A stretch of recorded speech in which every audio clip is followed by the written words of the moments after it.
This is the current federal tax developments for the week of January the 11th, 2021. Current federal tax developments are brought to you by Kaplan Financial Education and by your state society of CPAs. I'm Ed Zollers, and we're looking this week at going to really take a look at the interim final rules that were issued by the SBA late on Wednesday, dealing with the new Paycheck Protection Program second draw program for loans, but also the revisions to the standard first draw program that Congress also extended as part of the law that was signed into law on December the 27th. So we'll talk a bit this week about the interim final rule for revised draws on PPP loans, and then we'll also talk a bit about this week the second draw loan program. So we'll be looking at both of these programs this week, seeing how they're going to work out and how we're going to handle the items. The law itself was passed and signed in on December 27th. I'm going to assume that most of you have had at least some discussion of the law as it exists, but let's quickly kind of summarize what was in this law. As we said, it was enacted on December the 27th, and it made changes to the Paycheck Protection Program loan program. That's basically what's going to be referred to as the first draw program by the SBA, and then established the second draw program. That's the extra program. Now, as you may remember, the basic way that worked is the second draw program is only available to borrowers who have already received a first draw loan and who went out and utilized all those funds on approved expenses prior to getting this second draw loan money in place.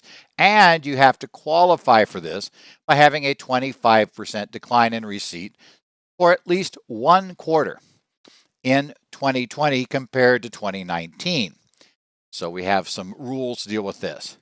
Now, the SBA has announced the program will begin in phases the week of January the 11th. And by phases, we mean that it will first go to community financial institutions, which are small local institutions generally. And it will also initially, for 2 days, only be open to those who didn't previously get a Paycheck Protection Program loan, and so therefore are going to be receiving their first PPP loan. Now, that's kind of an interesting choice in some ways for the SBA, because presumably, we're talking about this program saving companies that had already, exhausted the PPP loan program. You can remember that, in fact, we got to the end of the PPP loan program on August the 8th, and there were a lot of companies, there was a lot of funds left over. And definitely there were a lot of companies that qualified to have asked for a PPP loan, especially when we got to the point where if you were asking for $2 million or less, it was assumed that you had a need for it. So a lot of companies simply didn't get involved in the program. Well, it may be that the assumption is at this point, given the surge in COVID cases that have occurred over the past couple of months, that potentially some of those companies that didn't have a problem before might have a problem now. It's not quite sure why, but definitely the SBA is looking at allowing those people in right away. So it'll be that way. Supposedly, after 2 days of the old PPP loan program only being taken, we will then have the new PPP Loan 2 that will be in place. You can apply for that, again, first from these institutions, later by the larger. Presumably, by the beginning of next week, the largers would be in as well. There are also various parts of this program that will be reserved. Funds will be reserved for certain groups and certain organizations. So we'll have to take a look at that. Part of that was because of this belief that the program had favored those who were larger. Larger borrowers got a lot of the money real quick. And the idea was that banks kind of preferred them because they were easier to deal with. They knew how to speak bank. And they also were more profitable customers generally. So the idea is we're going to try to reserve more down for smaller companies. So even, as I say, we've reserved some for very small banks. We reserved some for not quite as small, but still under $10 billion in asset banks. We've reserved some for the first program. We have various carve-outs. Some have been reserved for small businesses in, let's say, the low income and middle income locations. but not high income. So you have to figure out where your company is in that phrase. So there are all these little categories you can fall into. So yeah, it's a little more complicated in that way. All of these programs will end on March the 31st of this year. So it's a first quarter only program. You're not going to be seeing these loans go out beyond the first quarter. So again, it's a short run program. So we got a quick time in, quick time out. That should be obvious then to anybody listening to this, that if you're going to assist your clients in this program, it's not one of these things you can wait till after tax season to figure out how the program works. After tax season, except for applying for forgiveness, it won't matter how the program works, basically, unless they extend it again. So if you're going to be involved in it at this point, yeah, you got to kind of get involved right now. There's not going to be a choice to wait and pick up this after tax season. So because of that, we're going to talk about what happened this week. The SBA issued 2 interim final rules on January 6th. Now, that actually was the last day they could issue these IFRs because Congress had charged them within 10 days after the date of enactment, they had to publish these rules and, to give guidance on how the program would work. Well, the problem obviously became that 10 days is short, and there were a few things happening in Washington on January 6th you may have heard about. Won't talk about those in any detail, but basically these guides came out. I think I remember them being released, and I first saw about them very quickly. I saw the posting go up. It was just about when I found the first notice I read online. It was about 9 p.m. in Phoenix, which is 11 p.m. Eastern. I think they went up about 10 p.m. Eastern. So yeah, they were late that day, but they did get done within the 10 days. I guess theoretically we're still good on them. And they issued them as 2 sets of rules, so we'll kind of talk about them as one from the beginning here. There was first the interim final rule, RIN 3245A862. This one deals with the old PPP loan program. As I said, that program reopens. We're going to have it again. So if you do have clients that didn't borrow on the new program, for whatever reason, didn't go out and get a loan under the new program, they can now go out and get that loan under the old program, I should say. They can go out and get that loan under the old program. And again, there are some real advantages to that. It's A, we don't need any drop in revenue. B, the top limit is 10 million. C, so a lot of these rules that we're going to see in the PP2 loan program don't apply here. So there is a disadvantage, I would say, though, if you are in the if you're in the food, let's say restaurant or hotel industries, we'll find out that the second draw program gets you a bigger loan, but you have to have already gotten first draw. So, that's kind of negative if your restaurant is in trouble now. You're going to have to try to get through second draw and first draw within the 1 quarter. That could be challenging, shall we say, in terms of timing. Then we also got the second regulation, which is a little bit smaller. It's the one that outlines the second draw loan program. You might wonder, well, why is that one smaller? Well, what they did actually was, first thing is, the regulation on the first draw program, they actually just went back and instead of leaving all those individual IFRs that you had to kind of add up to get to the comprehensive guide about the program, they decided to essentially, well, why don't we just start over, get all the old ones together, and then add and modify information in there. So everything is about the first program is in the first interim final rule. And then the second interim final rule only deals with those things that are different about the second program. So for that reason, it is a little different structure. It's also weird too because the first one is still written in that question and answer format that we kept seeing in the IFRs for the regular PPP loan program. The second one's written more like a standard reg you might have been used to from the IRS, in that it's just a bunch of topics and listings of description of items on them. There's not that question and answer style format that they used for the main PPP loan program regulations. So yeah, they're a little different. They also did a third document released at the same time that outlines all the things that'll be reserved. A lot of it is fluff about about how wonderful the SBA's program is and all those sorts of things. But it does have information about the reserved items. So we have that part in there as well. So let's talk about some of the things for the first draw loan program first. So first thing we want to say is that the program will reopen on January the 11th. So we should see the Loan 1 program on the 11th, and then we should see the second draw loan first show up on the 13th. Now, that said, I've already read some reports of some of the banks because all of the details, the forms, and how the software is going to work for the banks, and all of that stuff actually didn't get out until late on Friday night. So there are banks that are already saying, those that would qualify to go right away, that they aren't going to be ready to start on that date. And in fact, they don't know if they'll be ready to start, until maybe late in the week or early the next week. So yeah, it may be fun if your client wants to be signing up on day one. And also, it's going to be a little fun to find out about how to do that, since I suspect banks didn't know how the program is going to work.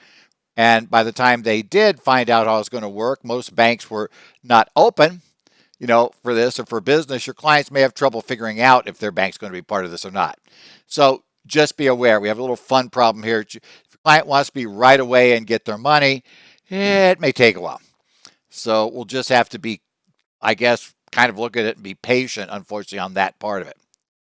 Now, let's talk about some of the major changes in the first program. Okay, and this is just broadly talking about how the first program is going to work. First program is basically the same as it was before, with the following key changes. There are 4 new categories of expenses, and they're basically the 4 we discussed when we previewed the Problem Solvers bill a couple of weeks ago. Now, as I kind of note, I want to remind you, this bill is not identical to the Problem Solvers bill. So what we discussed a couple of weeks ago, while that formed the real clearly, it was what was used as the way they moved forward to get to what we have now, there are some places where there are significant differences between the Problem Solvers bill and this bill. Some of the obvious ones were that we did not get a simplified method, or a simpler method, I should say, for those who had a loan between $150,000 and $2 million. That would have let you do a lot less submitting of documents. That didn't make the final bill. There are various other things that cropped in, so you got a lot of details. So certainly, if you're still looking at that program from a couple weeks ago that talked about the initial Problem Solvers proposed bill, please be aware, as I said on that program, I told you things probably would change, and yeah, they did. So again, we've got that. We have been doing sessions, and I did sessions this week that were going over the bill. I'm still scheduled to do a few more this month. So we're going to be doing those 4-hour sessions of all the stuff in the bill and walk through this in detail. Now, some of those sessions got done before the IFRs came out. Of course, we're doing others later.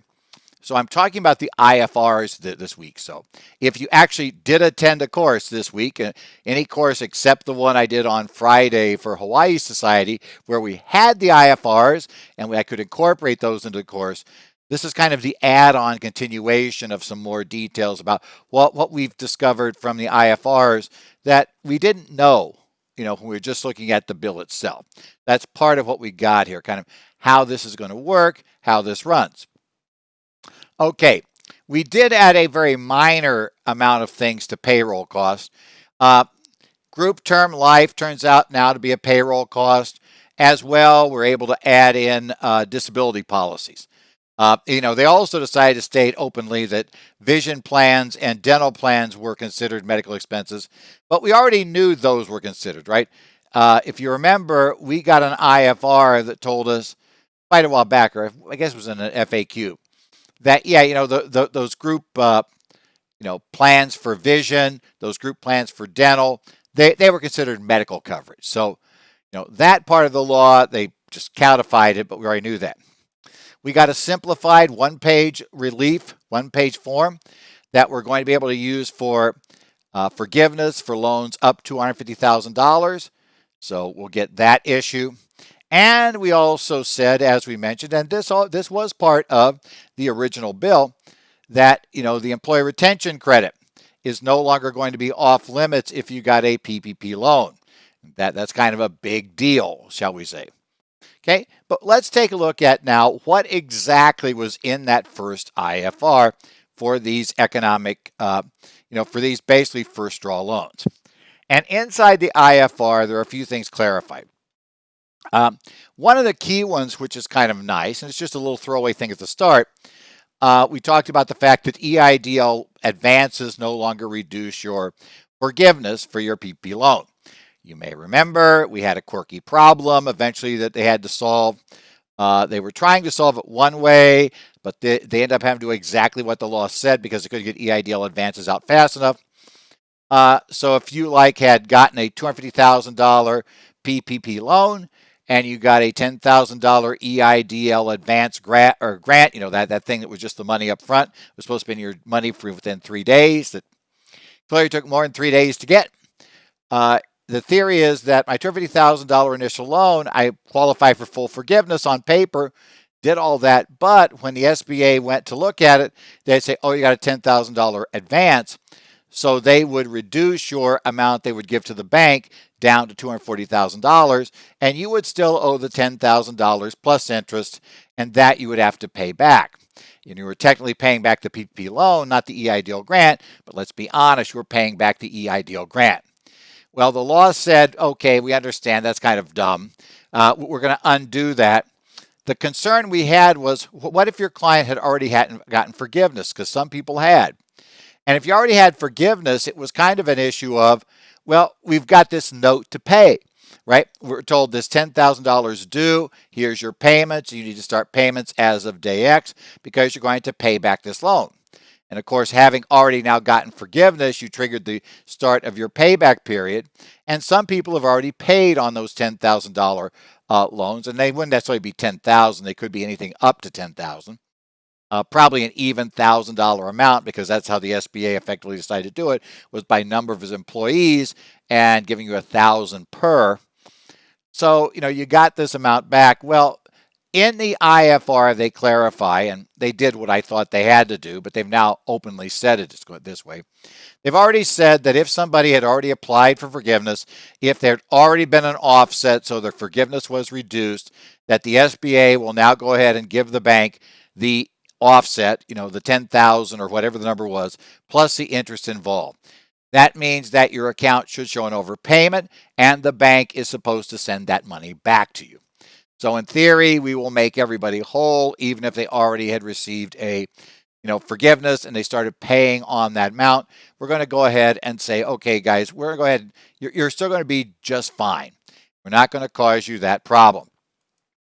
They also clarified, we had these special rules that allow you, if you had gotten, in certain cases, a PPP loan, and it was not the max amount that you could have gotten, and there are various conditions.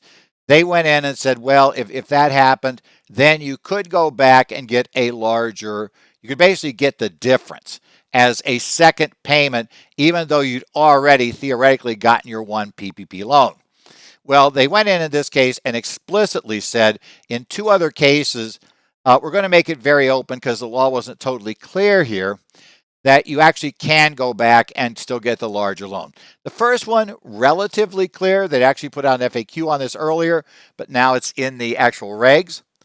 And what they're going to tell us is that if you were a partnership that went out and got your PPP loan early, and this generally happened to partnerships that went out and got their PPP funds early.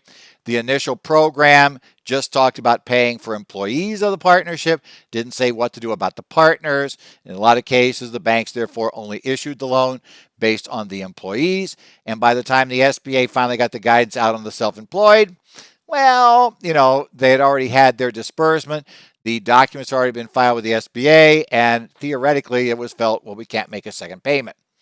Well, they're going to say now, yes, you can. I should add, they already had that, but it only applied. It was a little weird if they hadn't already sent over the final documents. So this says, no, those people can now go out and they can actually still get their full PPP loan amount. We can go ahead and give them the money for the partners now. As well, the law, and I think we discussed where there's going to be a change. We're actually going to define who was considered, who is considered to be a seasonal employer. And the new law expanded the time period over which you could test your revenues. You could run these 12-week periods to find the best 12-week period. that would give you the biggest loan amount. And they decided to take it out for the full year now. So it actually is a full 1 year period. So you can find your best 12 weeks in the 1 year period to apply for.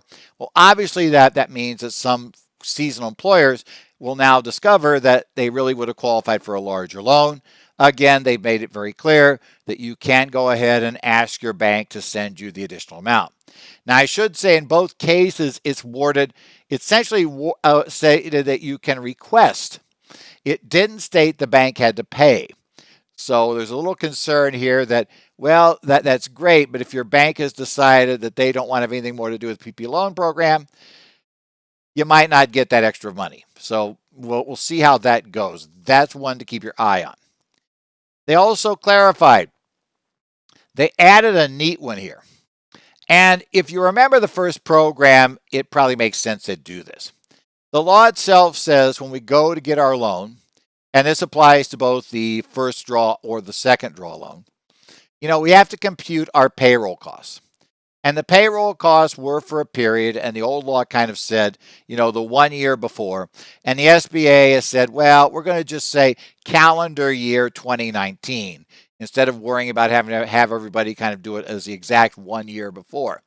Well, the new law now again said, new law basically put that in and said, okay, calendar year 2019 or the 1 year before you apply. So, and obviously the 1 year before you apply here, when we're looking here in buyout in 2021, is going to include mainly 2020 years.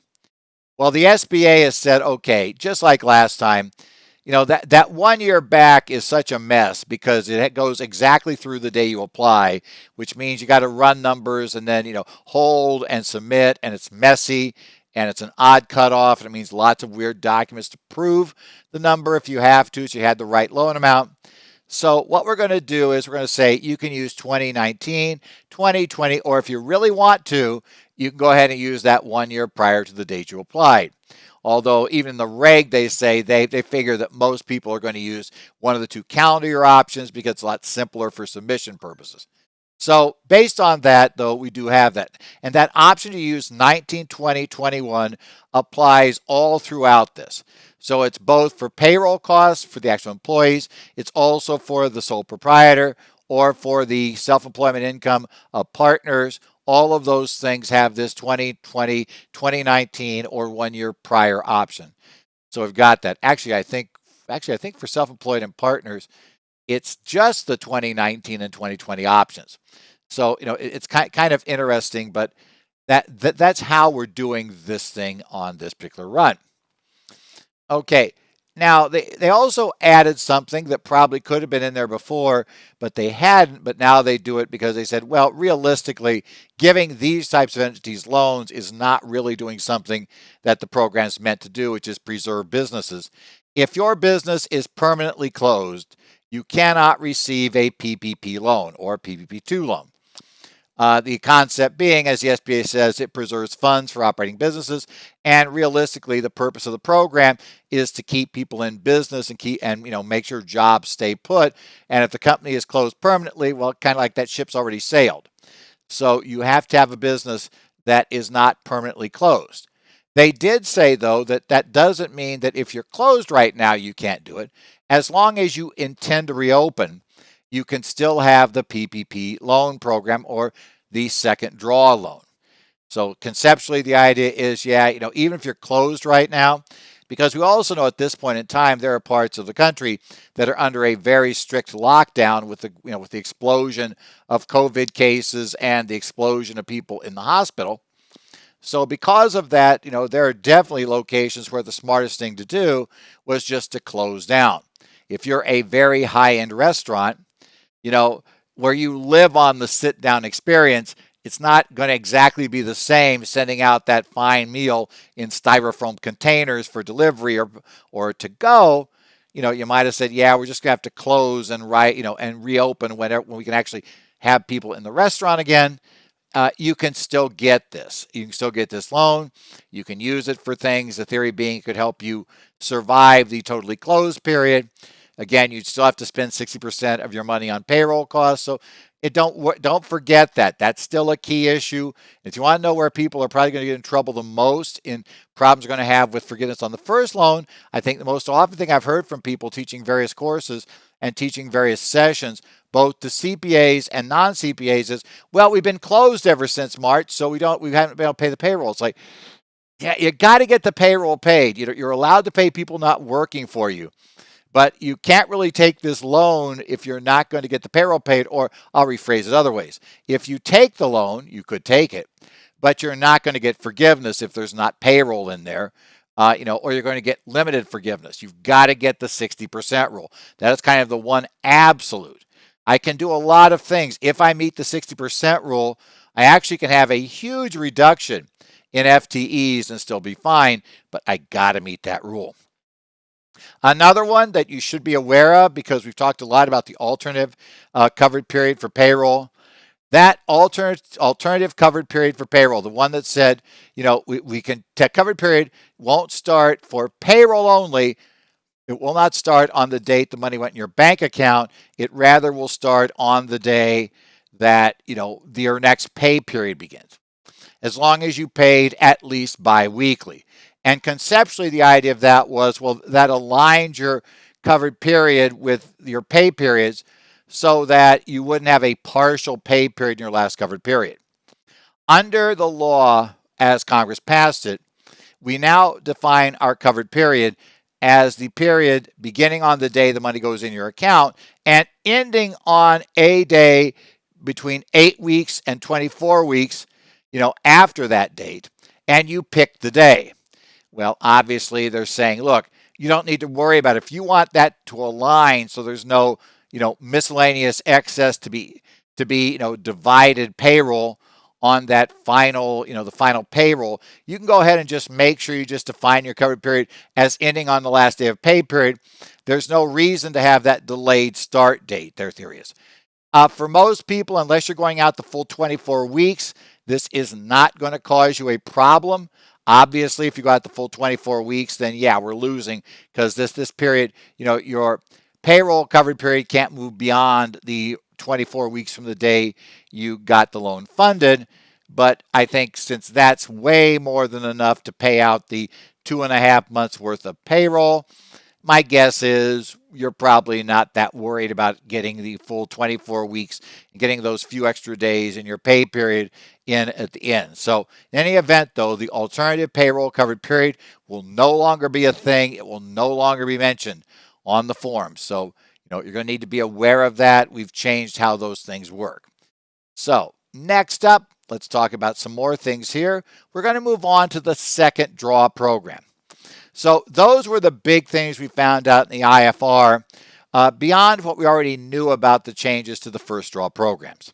Now, generally, everything that applies to the first draw programs applies to the second draw. And in fact, they tell you right off, one of the first things in the IFR for the second draw program, we're told, is that all of the FAQs and all the other guidance the SBA is issued on the first draw PPP loan program applies to the second, except where the new guidance tells you, nope, that doesn't apply here. So basically, the PPP2 loan program, the second draw program, is built on the base of the first. Now, again, reviewing how that program works, you have to have gotten a first draw program. You have to have spent all the funds from that program on allowed expenses before you get any money on the second draw program, right? You have to show a drop in revenue. You have to be able to show a need, right? A 25% drop in revenue. Generally, the max loan is the same as the first one, with one key caveat. If you are in an NAICS 7.2 business, which if you go that, and that's like the first two characters of your 8-character, NAICS code begins with 7.2. That's in the accommodation and food service industry, so roughly hotels and restaurants. You will be able to get 3.5 months of average payroll, not 2.5 months. So that's the big difference on what you can qualify for under this program compared to the first one. So restaurants, etc. Restaurants and hotels, they can qualify for that 3.5. And again, restaurants includes lots of businesses. Like, I've been talking to some franchisees for an ice cream outfit and did a program for them earlier this week. And, that's considered a restaurant. There actually is a Code 72 category that covers specifically ice cream parlors. So basically, they're considered restaurants. So you're again looking for those Code 72 items for that. Now, there is one thing, and I mean, I kind of understand the why of this, but I also understand that it's got a problem too. If you really want to, you don't have to do the quarterly 25% reduction. You can actually do it on an annual basis if you wish. Now, the advantage of the annual basis reduction is you take the 2020, let's say, tax return, business tax return, be it Schedule C, be it 1120, 1120S, 1065, and you take the 2019 version, and all you look for is did 2020 in total drop revenue by more than 25% than 2019.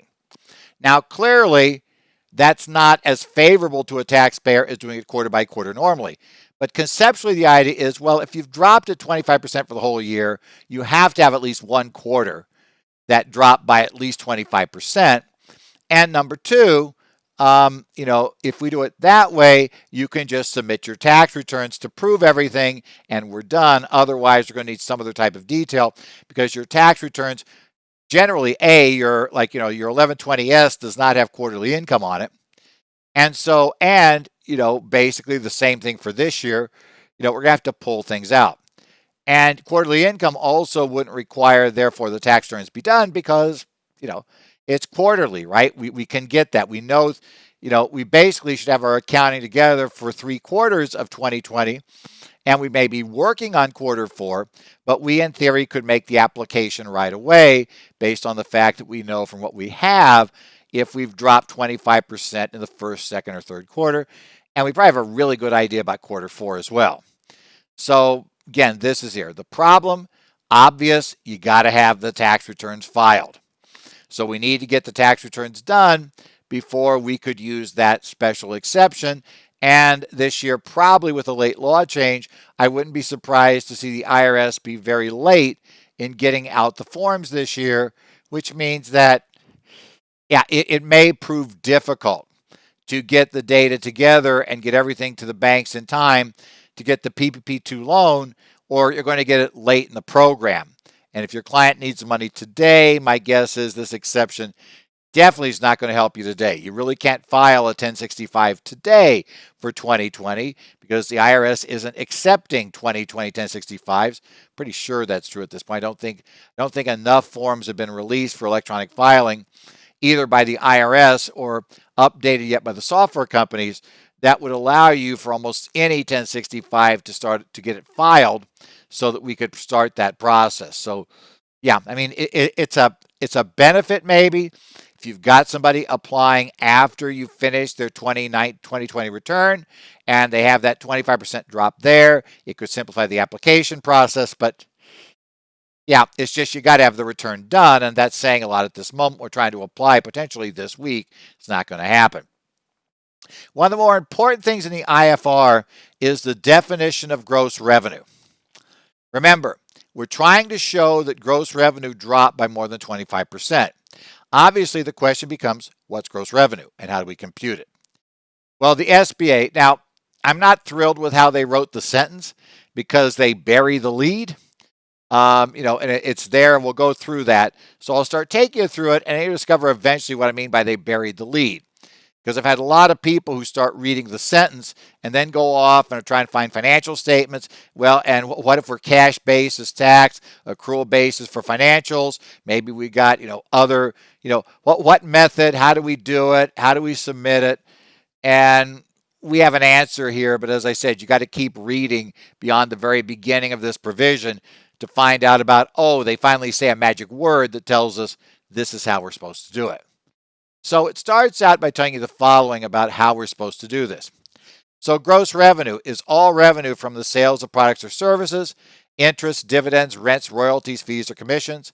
and you take that number and you reduce it by the returns and allowances. So essentially, it's every type of income is where we get that drop in gross revenue. Now, what they then say is generally it is total income plus cost of sales. And they talk about that then, and now suddenly it seems like, well, they're talking about the Schedule C income, just Schedule C or the 1065, and they're looking at total income and adding back cost of sales. That's income before deductions, and you'll see that total income line on a 1065 or an 1120S. So it's pretty obvious, and the only thing they're going to say is, well, you can generally take that number and add back cost of sales. But then they also say, but if there's any capital gains or losses in the number, you're supposed to take that out as well.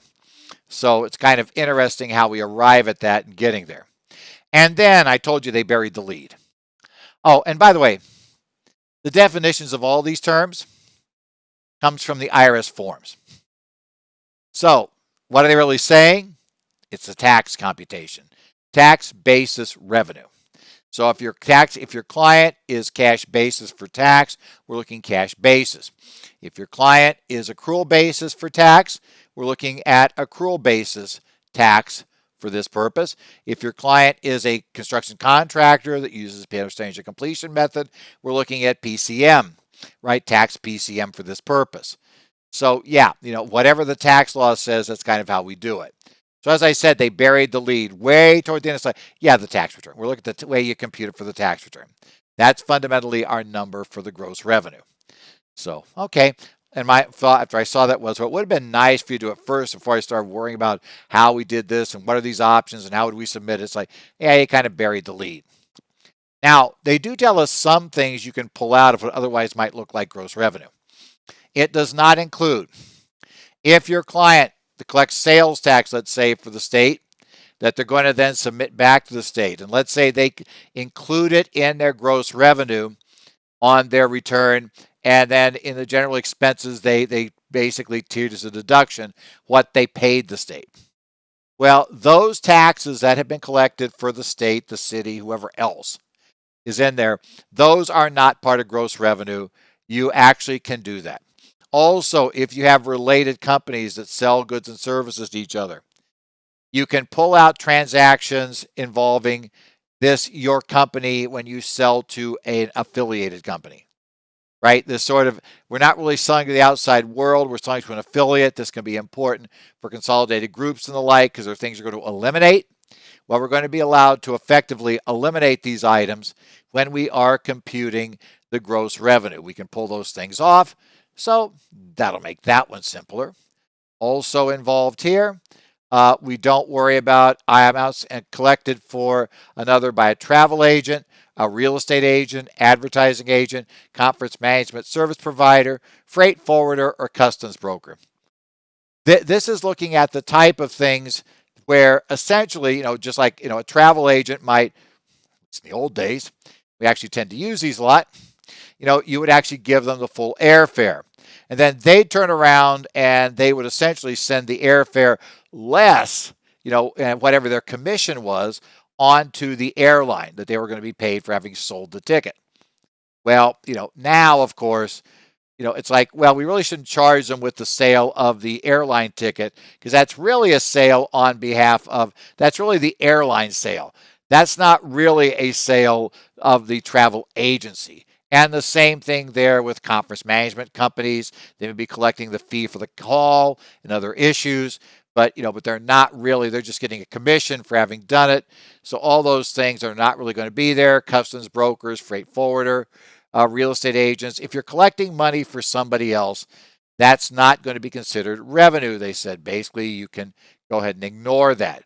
But there's also some things you cannot ignore.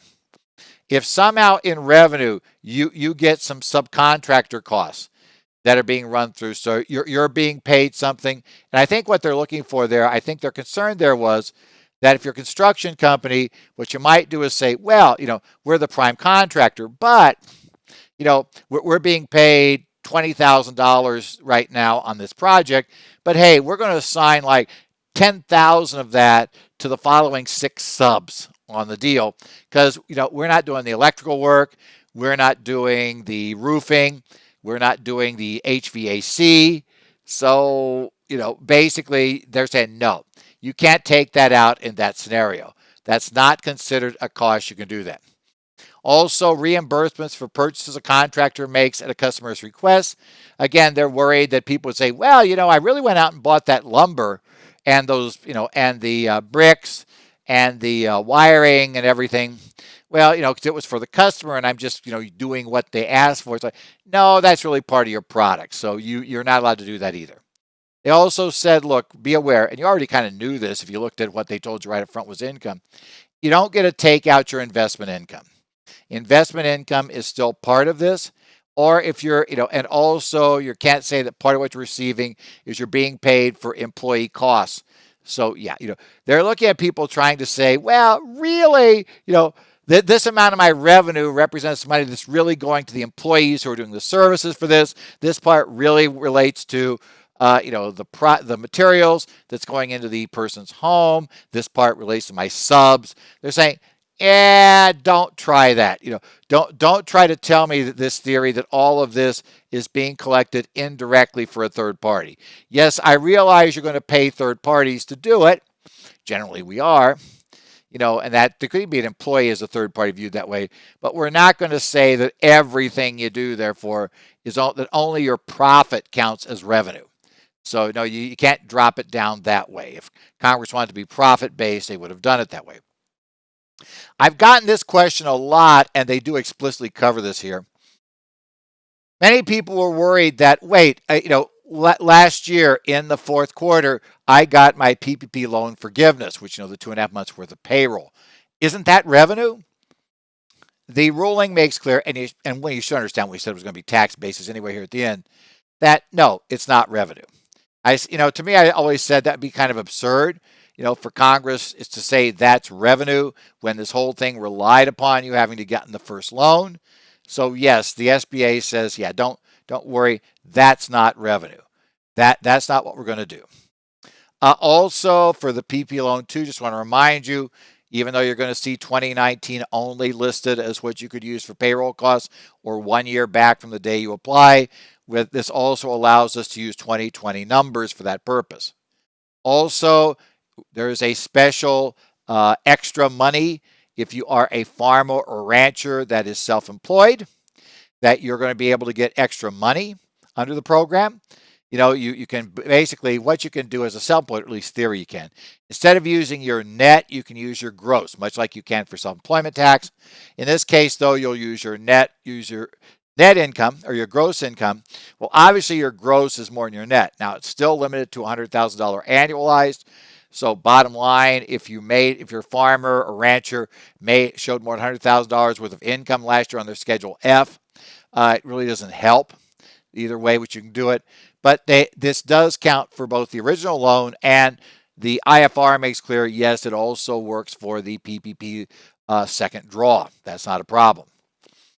Now, there's some special things about that restaurants and hotels NAICS Code 72 rule. The law just talked about doing that times, for full year people. But the IFR makes clear that 3.5 month multiplier can be used even if you also want to use the seasonal employer test or rule, or you want to go ahead and be using the rules that apply if you are a new company. So it's not just for people that were in business for all of 2019 and do not want to use a seasonal test. You can do seasonal and still use a 3.5. Also clarify that multiplier works for income replacement for a partner or an S corporation, or I should say a partner or a self-employed person. So you can use 3.5. That makes sense because obviously we're getting 3.5 of the salary paid to shareholders or to employee shareholders of an S corporation or a C corporation.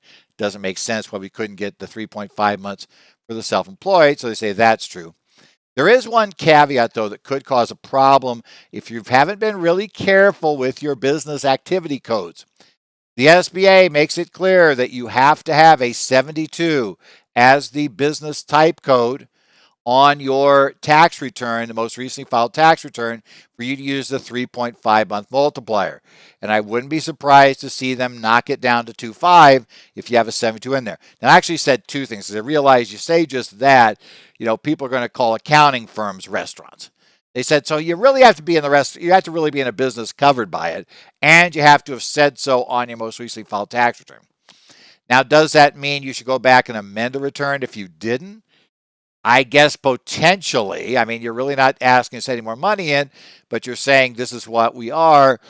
That, the catch is going to be how long it's going to take the IRS to process that, especially if the SBA does some back checking to see how this is going to work and, tries to see, are we really going to buy this theory of that you're a restaurant? But again, restaurants get 3.5 months of payroll, not 2.5, restaurants and hotels. Anything with a 72. Okay. Now, how do you apply for the second draw loan? You're going to apply on Form 2483 SD. The SBA put this up. Whoops. The SBA put this up. Let me really slip for a second there. On their website on Friday. So we actually saw a draft, the actual version of the form. Now, lenders can use their own equivalent. I would say that probably 95 times out of 100, you're going to be using a lender version of this form online, not the SBA's paper version. But the SBA's paper version at least can be used right now to help clients figure out the data they've got to get together in order to make these applications. So you can go look at that form now. It's available for download. It's also got in the documents, and we do have our write-up on the PPP loan programs, the changes that were made in this law available for you on the website where we host this session on the currentfederaltaxdevelopments.com website, the weekly updates. We have our full write-up there, and that has the list of all the documents you're going to be submitted to show your payroll, self-employment numbers. Generally, they're all the things to document you qualify for the loan. And the only caveat is, if you are going to ask for a loan of $150,000 or less, you do not have to document the drop in revenue, though apparently you can. But you are going to have to document that drop in revenue before you're going to be able to apply for forgiveness. So it's not as if you're going for a small loan, you'll never have to show your drop in revenue. It's just you don't have to do it when applying. I guess their theory was that maybe a small company wouldn't, might not have the really, really good accounting records right now. It's going to take them a long time to get that data together. We want them to apply right away. So the client is one who definitely has dropped by 25%, but the records are going to take a while to get together and shape. The bank will be able to look at them. So we're allowed to delay that until later. Okay. As I said, so if the loan requested is, and I think this is important, like I said, more than $150,000, you got to submit documents for your revenue to document your revenue decrease. If it's less than that, you do not have to submit the documents now, but, and this is really important, remember, your clients have to understand this because I can see people thinking, oh, if I ask for less than 150, I don't have to show the revenue drop. That's not what it says. It says you don't need to show the revenue drop when you apply for the loan, but you are going to have to show the revenue drop when you try to get forgiveness. And now you might think, oh, well, if let's say I just like this nice low interest rate loan. So, okay, when I go for forgiveness, I'll say, oops, sorry, my revenue actually went up by 70% every quarter last year. Bad me, I don't qualify for forgiveness. I'd be a little careful there. You're still going to sign the form, and the client's going to sign that form and the attestation that says that they had the drop. And I think there's going to be a major problem if it appears they had no idea, do they have a reasonable reason for believing they have the 25% drop? I think the SBA will probably, but again, we don't know how it's going to work, but I would think conceptually they'll probably be okay if you thought you had a 25% drop and we discover you had a 24.9% drop was the biggest drop in a quarter, so you didn't qualify. They might understand you missing that. They probably won't understand you missing the fact that when your revenue went up by 70% every quarter, that you somehow thought it gone down 25% in one. They might have trouble believing that, therefore you signed a false attestation. And if you read your attestations, you're told that if you lie about any of those, and that includes saying I got a 20% drop when I knew I didn't, there was no chance I had one, that's technically a violation of federal law, and you might be spending time in the federal slammer. So maybe you'd prefer not to do that. Just say it in that case. The IFR also tells us on the second draw loan program, if a borrower has, I love this term, unresolved issues with the first loan. And what they mean by that is the lender has done their work and approved. It's gone on to the SBA. The SBA is now investigating because they're thinking maybe they didn't qualify for the loan. They didn't do something right. They didn't spend the money on the right things. So they're investigating these potential problems with the first loan.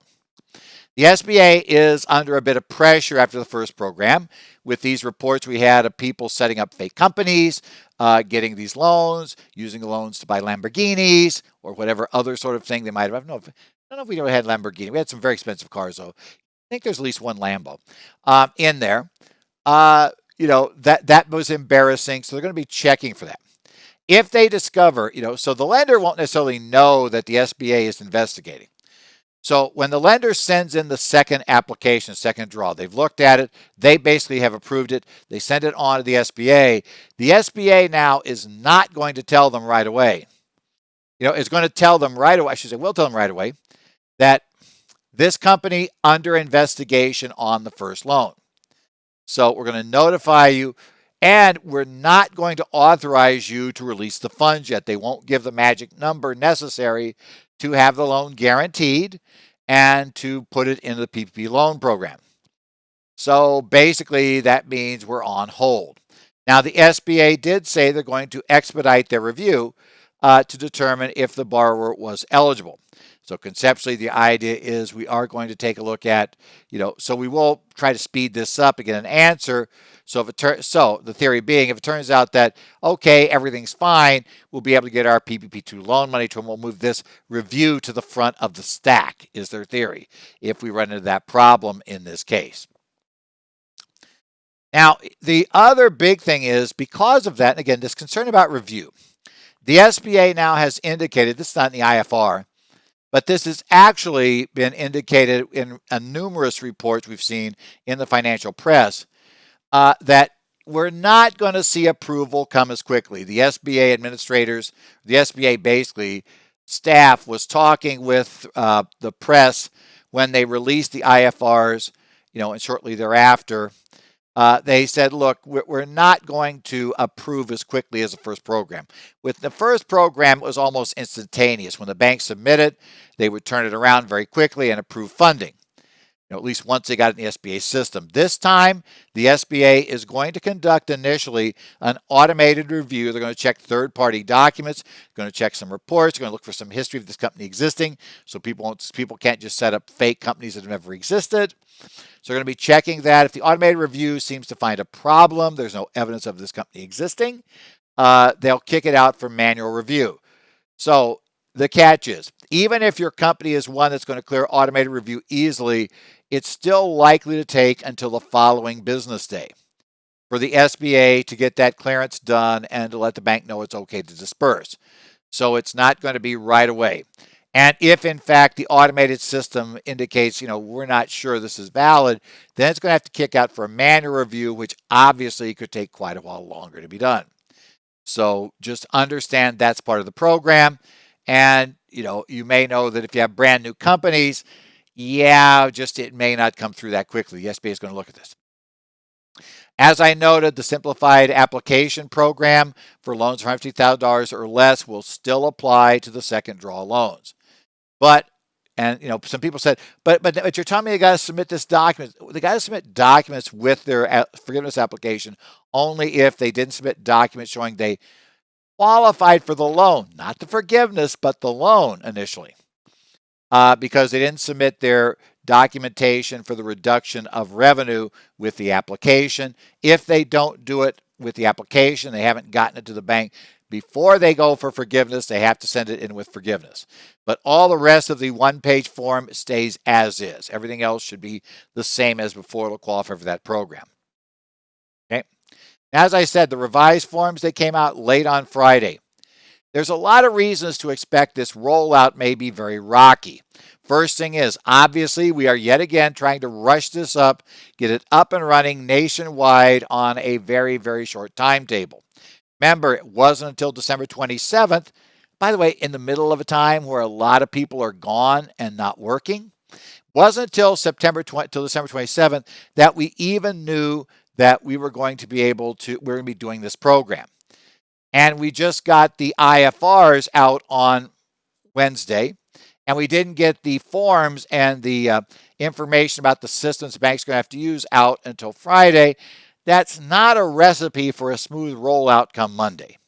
So be aware of that. Also be aware, what I've seen as stats is the number of banks that will be able to offer if they were ready on Monday is about 10% of all banks.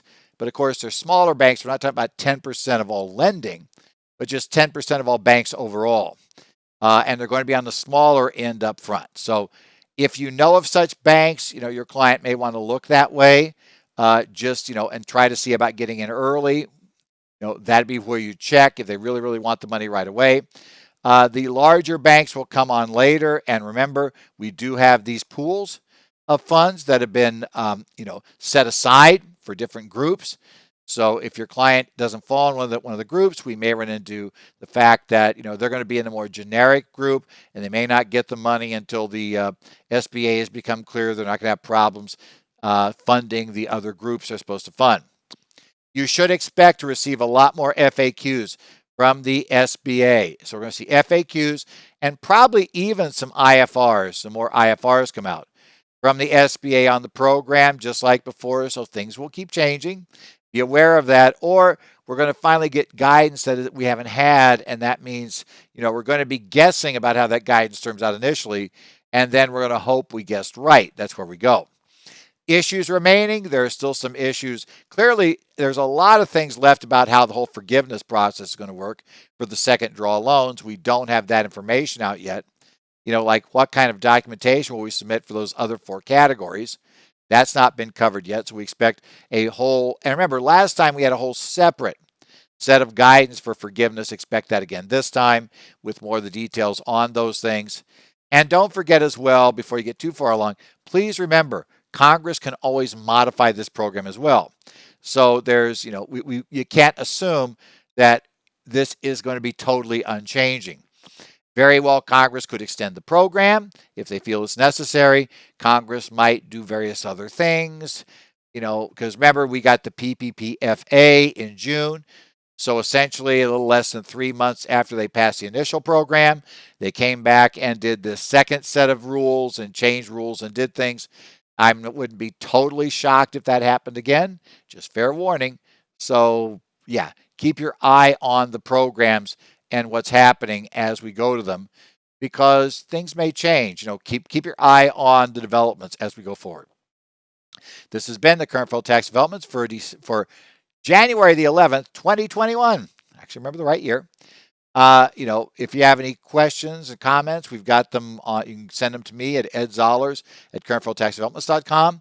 You can also find me online, currentfederaltaxdevelopments.com. It's where we post all of our updates.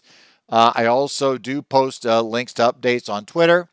My handle there at edzollers.